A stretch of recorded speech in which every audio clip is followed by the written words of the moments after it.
Partage du jour, je vais vous expliquer ce que j'ai découvert en étant en couple avec Sweetie.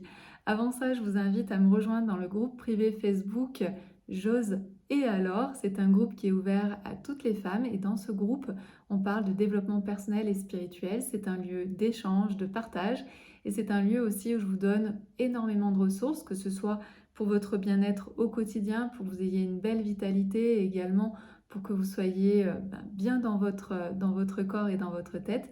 Mais également, c'est un lieu où je vous donne plein de ressources, plein d'outils pour que vous puissiez dépasser des crises, pour que vous puissiez mieux vous connaître, pour que vous puissiez vraiment prendre votre pouvoir tout simplement.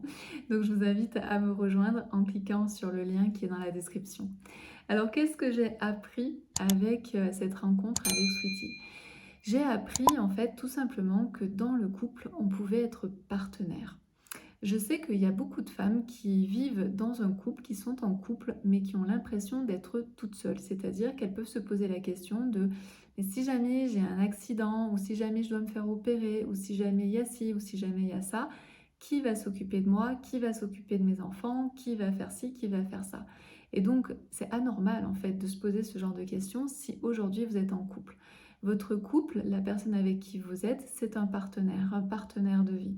C'est quelqu'un sur qui vous pouvez compter quoi qu'il arrive. C'est quelqu'un qui sera là pour vous aider à dépasser certaines problématiques, certaines montagnes. Et c'est vraiment quelque chose que j'ai découvert, mais par des petites choses très simples au début, parce qu'au début, quand vous rencontrez la personne, eh bien, il n'y a pas encore de problématiques ou il n'y a pas de choses à gérer. Donc vous pouvez vous en rendre compte dans son comportement. Par exemple, il suffisait que je ne sache pas faire telle chose, il entendait que je ne savais pas faire telle chose et il me disait bah attends, moi je connais telle personne ou je vais pouvoir t'aider à faire ça parce que moi je sais faire ça, etc. Et ça nous avait fait beaucoup rire et ça j'avais trouvé ça vraiment même bizarre. C'est qu'à l'époque dans mon appartement, je voulais changer en fait les lits d'une chambre à une autre et en fait je voulais le faire toute seule. Et il me dit mais tu vas pas le faire toute seule, je vais t'aider. Et je lui dis mais comment ça tu vas m'aider? Je lui dis mais comment ça c'est chez moi, c'est mes lits, comment ça toi tu vas m'aider?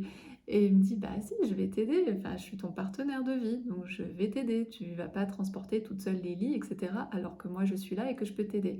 Et ça a été un premier choc, ça a été un premier déclic. Lui ne comprenait pas ce que j'étais en train de vivre ni en train de dire puisque pour lui ça lui paraissait normal. Sauf que moi c'était pas normal en fait. Donc, et petit à petit, en fait, j'ai découvert ça. J'ai découvert, en fait, qu'on était vraiment des partenaires de vie. C'est-à-dire que je n'étais plus toute seule à assurer tout ce qui devait être assuré dans le couple, mais lui aussi prenait part, des fois à 80%, des fois à 100% de ce qui devait être fait. Et plus ce n'était plus moi sur qui tout reposait. Voilà. Et ça a été mais un changement mais radical pour moi. Et là, je me suis sentie en sécurité, je me suis sentie en fait beaucoup plus libre, beaucoup plus épanouie, beaucoup plus tranquille en fait tout simplement, parce que je me suis dit, si jamais il y a un pépin, je ne suis plus toute seule pour le résoudre, mais je suis accompagnée. Et je me suis rendu compte en fait que pendant plusieurs années, c'était comme si j'étais célibataire, je devais résoudre les problèmes toute seule.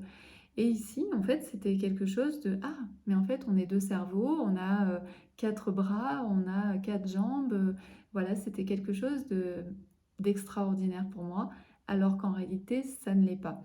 Donc, si vous êtes un peu dans la même croyance que moi, c'est-à-dire vous dire je suis en couple, mais je dois tout assurer, c'est anormal. Sachez que c'est anormal et que là, ici, il y a quelque chose à faire, soit c'est à votre partenaire de pouvoir rentrer dans le couple en quelque sorte, soit c'est que vous n'êtes tout simplement pas avec la bonne personne. Et ça, c'est vraiment quelque chose que vous pouvez voir dès le début de votre relation. Donc voilà ce que j'ai appris et voilà ce qui m'a vraiment choquée au début de notre relation avec Sweetie, c'est de me dire ah mais je suis pas toute seule. Et effectivement, avec toutes les problématiques que j'ai eues derrière, heureusement en fait qu'il était là parce qu'il m'a aidé, il m'a appuyé, il m'a soutenu.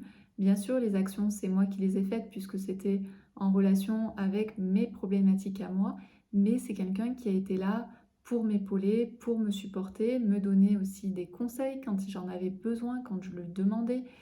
Et ça, c'est vraiment quelque chose de, à mon avis, la base en fait, la base du couple. Dites-moi si cette expérience de vie vous parle.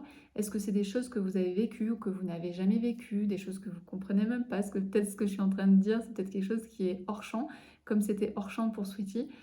Mais je sais qu'on est plusieurs à vivre ce genre de situation.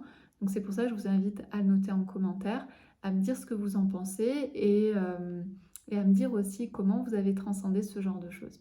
À très bientôt!